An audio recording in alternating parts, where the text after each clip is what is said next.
They say avoidants fear intimacy. But what if I told you they also crave it, in the most paradoxical way possible? Avoidantly attached individuals live in contradiction. They fear closeness yet ache for it. They push people away but secretly hope someone will stay. To them, vulnerability feels like exposure, danger, loss of control. But the longing for connection never disappears. It simply finds another outlet. And one of the most powerful, hidden ways avoidants try to bond is through sex. For many avoidant individuals, emotional intimacy feels threatening. It's unpredictable, unmanageable, and too raw. But physical intimacy, sex, offers a temporary loophole.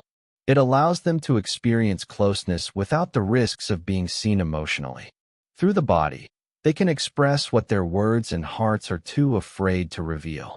Sex becomes a safe form of connection because it doesn't require verbal vulnerability. It's intimacy under control. In those moments, they can touch, feel, even love, without having to admit it. They can surrender to closeness while pretending it's just physical.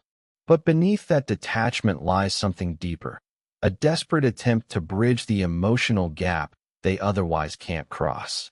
It's not manipulation, it's survival. A hidden, physical language of affection that says, "This is the only way I know how to connect without falling apart." And yet, this way of bonding often backfires. Because what the avoidant tries to manage through control, the emotional distance, starts to dissolve during genuine physical connection. The act that was meant to keep them safe becomes the very thing that exposes them. They begin to feel more than they expected, more than they can handle. For a moment, they are present, unguarded, unmasked.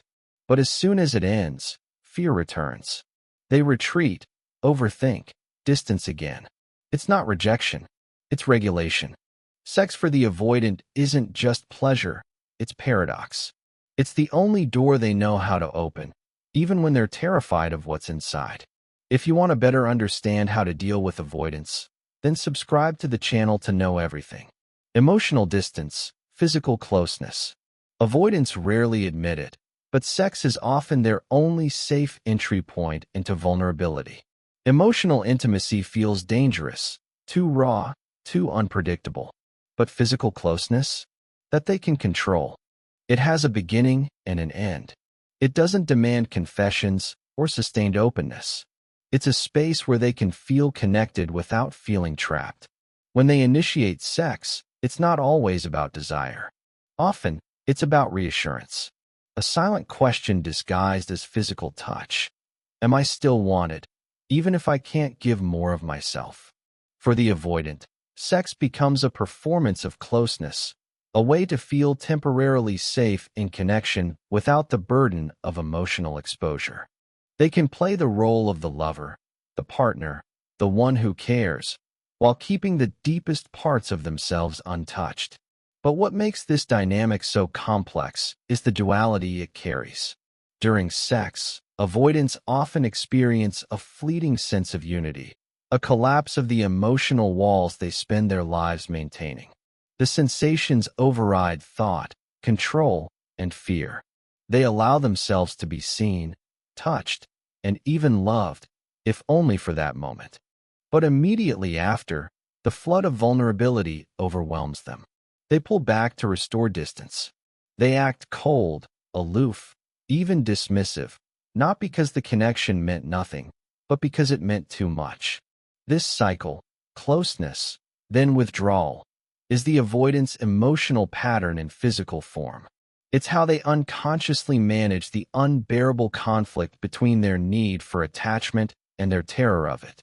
Sex gives them what they long for, connection without dependency. But it also triggers what they fear most, being emotionally known. That's why post-intimacy, many avoidants retreat. They might seem indifferent, detached, or distracted, but inside they're flooded. The very thing they crave, emotional safety, feels suddenly at risk. It's as if the body spoke a truth their mind wasn't ready to hear. And so, they do what they always do, run back to control, mistaking it for safety. When connection feels like exposure. For someone with an avoidant attachment style, connection doesn't feel safe. It feels like exposure, like standing under a spotlight with nowhere to hide. That's why sex, paradoxically, becomes their emotional disguise. It gives them the illusion of control over intimacy.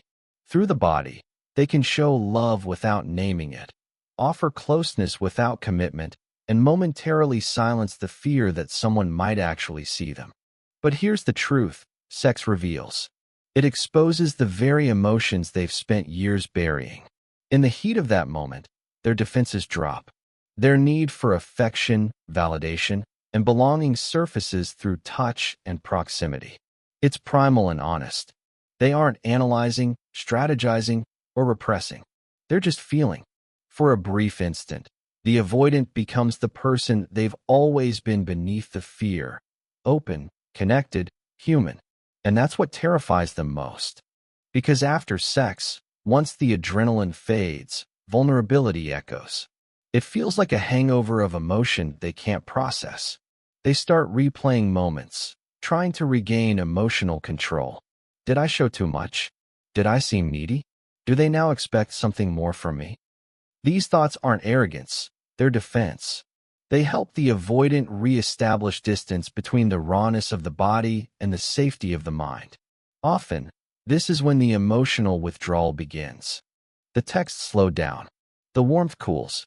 They might even seem irritated or cold. But beneath that surface is shame. Shame for having opened up. Shame for having wanted. For the avoidant, post-intimacy isn't rejection, it's damage control. They fear that if someone saw their vulnerability during sex, they'll now demand emotional closeness they don't know how to sustain. So, they retreat, convincing themselves it was just physical. But deep down, they know it wasn't. It was the closest they've come to honesty in years. And that realization haunts them. Because sex wasn't just about desire. It was about being seen. And that, for an avoidant, is the most terrifying intimacy of all. Avoidants don't always speak love in words. They speak it in gestures, in touch, in moments where they can express tenderness without risking rejection. To the outside world, this can look purely physical, even detached. But for them, touch is often the only way they can say what they're too afraid to admit aloud. For the avoidant, every caress, every embrace, every pause between breaths carries meaning. It's how they reach out without having to face the vulnerability of saying, "I need you." Because words can be held against them.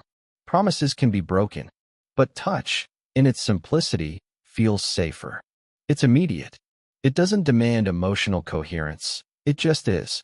Yet even as they use touch to communicate connection, they're caught in a paradox. The same physical closeness that soothes them also threatens them.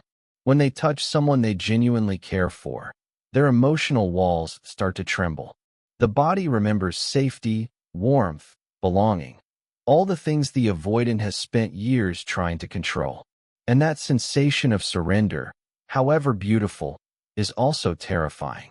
Because once they've felt it, they can't completely go back to numbness. This is why avoidants often oscillate between passion and withdrawal. They'll crave closeness one moment, then need space the next. It's not inconsistency, it's conflict. Their body wants connection, but their mind wants protection. They're trapped in the space between those two instincts. Touch, then distance. Passion, then silence.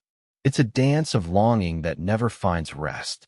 When sex becomes their way of bonding, it's less about the act itself and more about the emotional permission it gives. Through physicality, they can bypass the fear of emotional exposure and still experience intimacy. But over time, this form of connection begins to feel hollow. Because touch without openness can't sustain love. It only temporarily soothes the ache of loneliness. And that's the tragedy of the avoidant's hidden language. They use their body to speak what their heart can't. Yet it's never enough to make them feel truly understood. When the lights fade and silence settles, that's when the avoidant feels it most, the weight of closeness. What felt grounding in the moment now feels threatening in reflection. The physical act that offered relief has opened emotional doors they've spent a lifetime keeping locked. And so, almost instinctively, they retreat. This withdrawal is often misread as indifference. But in truth, it's fear, raw, unfiltered fear. After sex, the avoidant feels exposed. Their body has betrayed their emotional boundaries, and now they must rebuild them quickly. They may act cold or detached, not because they don't care, but because they care too much and don't know how to manage the vulnerability that follows. It's not rejection, it's regulation. In that post-intimacy space, the avoidant reverts to their oldest coping mechanisms: control, distance, logic. They might rationalize the encounter, minimize its importance, or distract themselves with work or solitude. Anything to quiet the echo of emotional closeness still reverberating in their system. But that suppression comes at a cost. Because the truth is, after every deep connection, a part of them lingers. A part that remembers. They may not text back immediately. They might act unaffected. But their body remembers the warmth, the eye contact, the unguarded laughter. And that memory becomes both comfort and torment. Comfort because it reminds them they can connect. Torment because it reminds them how terrifying it is to need someone. This cycle, closeness, panic, withdrawal, isn't about the other person doing something wrong. It's about the avoidant's internal war between their craving for intimacy and their terror of losing control. Sex, for them, isn't casual. It's conflict embodied. Every touch deepens both the connection and the fear. Over time, this pattern leaves them exhausted, craving more of what they can't handle. And though they may try to return to emotional neutrality, something within them has shifted. Because even if they run from the person, they can't run from the part of themselves that showed up during that intimacy. For avoidance, the aftermath of closeness is never quiet. It's a storm disguised as silence. For the avoidant, control is safety. It's how they keep emotional chaos at bay. From childhood, they learned that vulnerability often led to disappointment, rejection, or neglect, so they adapted. They built invisible walls, trained themselves to depend on no one, and equated independence with survival.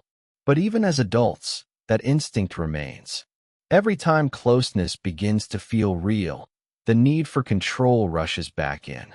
Sex, in this dynamic, becomes the one place where control feels possible. Unlike emotional intimacy, it follows a script the avoidant can manage. They can decide when it begins and when it ends. They can choose how much of themselves to give and when to pull away. To them, this control doesn't feel manipulative, it feels protective. It's the only way they know how to experience connection without surrendering to fear. But control and safety aren't the same thing. Control creates distance. Safety creates trust. The avoidant confuses the two. They believe that by controlling when and how intimacy happens, they're protecting themselves from pain. Yet what they're really doing is protecting themselves from the very experiences that could heal them. When someone gets close enough to touch them emotionally and physically, it disrupts this illusion. Their partner's presence starts to feel unpredictable. Suddenly, the avoidant can't manage how much they feel or when. That unpredictability activates their oldest wound, the fear of losing autonomy, of being consumed by someone else's needs or expectations. So they overcorrect. They withdraw, act distant, or retreat into silence to re-establish control. The irony is that the more they try to control intimacy, the less safe they actually feel. Because true safety isn't built from walls, it's built from trust. And trust, for the avoidant, is the one thing they never learned to build without conditions. Their entire emotional pattern rests on this one paradox. They long for closeness, but seek it in ways that guarantee it will never feel safe. Control gives them peace for a moment, but emptiness afterward. It protects them from pain, but also from love.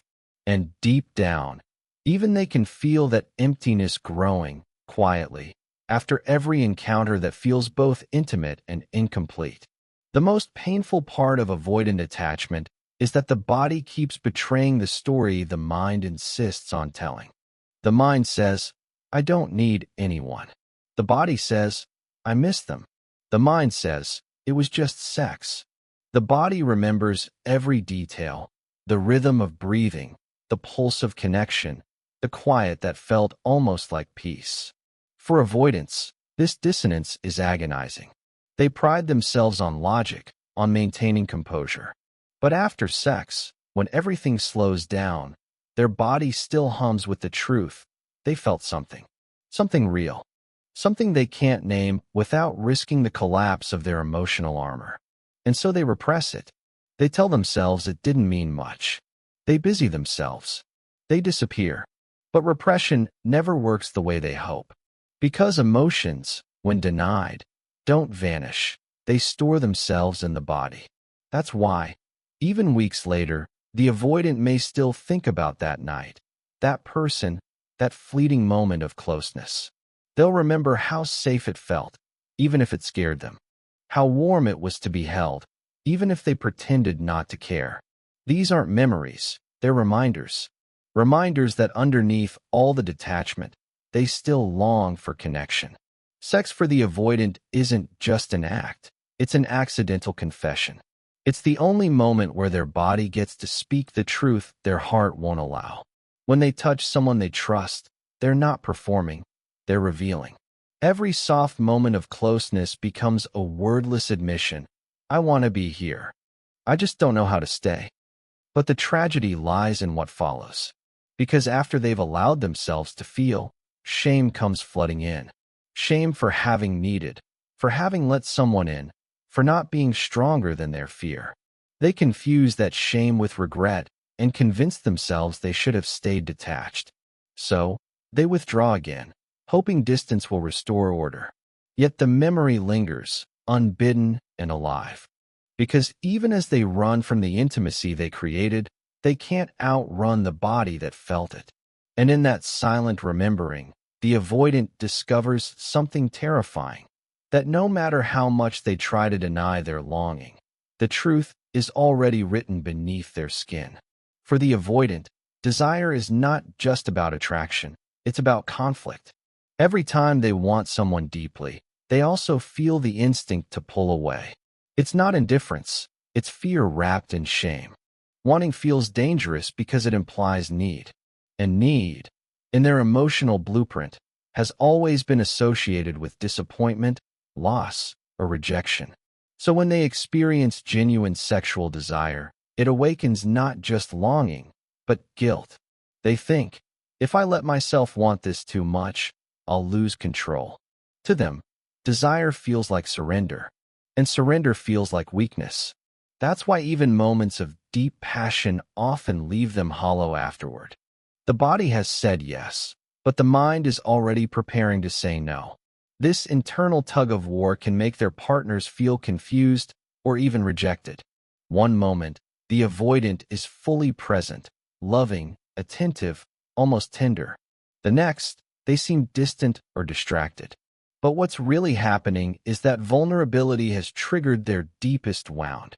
The fear of being seen, wanting something they can't control. Sex, which once felt like a refuge, becomes proof of exposure. They've revealed too much, and now they must retreat to reclaim safety. At the core of this pattern lies shame, the quiet, corrosive belief that their desire makes them weak, or that they are unworthy of being loved once truly seen. That shame turns intimacy into an emotional landmine. It whispers, you're too much when you want. You're safer when you hide. So they detach, pretending not to care, hoping distance will erase the evidence of their longing. But it never does. The more they suppress desire, the more it transforms into restlessness, overthinking, even resentment. Because deep down, they don't actually want to be alone. They want to feel safe enough to stay. They just don't know how. This is why sex for the avoidant is rarely just physical. It's an act layered with contradictions, connection and withdrawal, desire and denial, shame and hope. Beneath the surface, What they truly crave is not conquest or control, but acceptance. The kind that says, you don't have to hide to be loved. And until they find that kind of acceptance, every physical bond will echo with the same silent question. Will you still want me if you see how afraid I am to need you? At their core, avoidants don't actually fear love. They fear being unsafe in love. They fear the moment someone looks past their composure and touches the parts they've kept hidden since childhood, the parts that once reached out for comfort and didn't find it. Every time they let someone close, that old memory returns, whispering, "Don't trust it. You'll lose yourself again." This is why sex, for them, becomes both a sanctuary and a battlefield. It's the only place where they can feel the illusion of safety, skin to skin, heartbeat to heartbeat, without having to risk emotional exposure. For those few minutes, they can surrender. The body becomes a shelter where the mind quiets down. But the moment the connection asks for more, conversation, emotional presence, vulnerability, they panic. They confuse intimacy with engulfment, connection with control. And yet, underneath that fear, there's always a craving. They want safety so badly they build their whole identity around never needing it. They become self-sufficient, independent, untouchable, not because they love solitude, but because it's the only version of safety they've ever known. The idea that someone could offer safety through closeness, not away from it, feels almost impossible.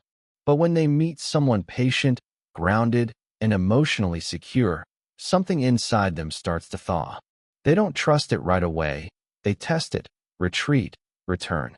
They need to know it's real. And if that person doesn't chase, doesn't punish the silence, doesn't weaponize vulnerability, the avoidant begins to feel something unfamiliar, safety without control. That's the kind of connection that quietly rewires them. It's never a dramatic awakening. It's a slow, trembling realization that they don't have to armor themselves to be loved. That touch doesn't have to end in withdrawal. That desire doesn't have to mean danger. For avoidance, this is the first step toward real intimacy, not the kind that hides behind sex, but the kind that allows them to stay. The unspoken craving behind every avoidance guarded heart isn't independence, it's peace. And for a moment, when they finally feel safe enough to rest in someone's presence, they begin to understand that love was never the threat. Fear was. Avoidants don't heal through avoidance. They heal through staying. But staying, for them, is an act of courage. It means resisting the instinct to flee the moment they feel too seen, too wanted, too exposed. It means allowing connection to exist without control. And that, for someone who has built their identity around emotional independence, feels almost impossible. But healing doesn't happen in grand moments. It happens in the small ones. The pause before they retreat. The text they almost don't send. The choice to stay in discomfort a little longer instead of disappearing into silence. These moments are tiny revolutions. Because every time the avoidant chooses presence over protection, they begin to rewrite the script that says, love is unsafe. For avoidance, sex will always be an easy entry point to closeness. It's physical, controllable, temporary. But real intimacy begins afterward, in what happens when the lights come back on. Do they turn away, or do they stay? Emotionally, not just physically? Healing begins the moment they stop using sex as a shield and start using connection as a bridge. When they finally understand that safety doesn't come from control, but from trust, something profound shifts. They realize that vulnerability isn't weakness, it's proof of strength. That love doesn't have to mean losing themselves. It can mean finally being found. The truth is, every avoidant longs for what they fear most. To be loved without conditions, without demands, without the need to perform strength. To be held, not for what they give, but for who they are beneath all that distance. And for the person loving and avoidant, your patience matters. Your steadiness matters. You don't fix them by chasing or retreating. You teach them safety by embodying it. Over time, They learn that connection doesn't have to be chaos. It can be calm, consistent, and real. The secret way avoidants try to bond through sex isn't a flaw. It's a reflection of their longing to love safely. And when safety is finally found, the body no longer has to speak what the heart can't. The words come on their own. I'm still here. And this time, I don't need to run. If this spoke to you, share your thoughts in the comments. Subscribe for more insights on attachment, healing, and the courage it takes to stay connected. And if someone you love needs to hear this, send it to them. Because understanding is the first step toward staying.